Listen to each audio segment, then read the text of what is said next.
भट्टारिका मंदिर बेढ़ारे पशिला महानदीर प्रथम बन्या जल। कटक जिला बड़म्बार अधिष्ठात्री देवी माँ भट्टारिका मंदिर बेढ़ा छुईला महानदीर प्रथम बन्या जल।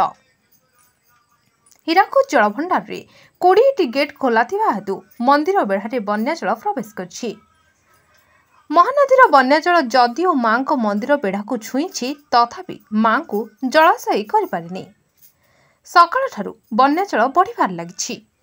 बन्या जल माँ को जलाशयी करने को हेले आहुरी किछि समय लागिबो बोली अनुमान करा जाउछि।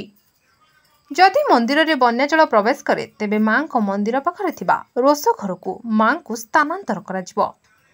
सेथिपई माँ को सेवायत सजाग थिबा बेले बड़म्बा देवोत्तर विभाग मध्य समस्ते सजाग रहिछन्ति। मंदिर रे मांकर पूजा रीति रे जेमिति कौनसी व्याघात न घटे सेथिप्रति बड़म्बा देवोत्तर विभाग तरफ व्यापक व्यवस्था करा जायछि। कटकरू मानस साहू को रिपोर्ट, मणिभद्रा खबर। आपण मानकर स्नेह श्रद्धा एवं भल पाइबा को पाथेय करी मणिभद्रा खबर यूट्यूब फेसबुक एवं पोर्टाल ले तार सफलता बजाय रखिछि। एहाको आहुरी लोकप्रिय करने को ई पेपर शुभारंभ मध्य करा जायछि। आमको यही भली प्रेरणा एवं सहयोग जोगाइबा सहित लाइक शेयर एवं सब्सक्राइब करंतु। मणिभद्रा खबर संपर्क जनतार।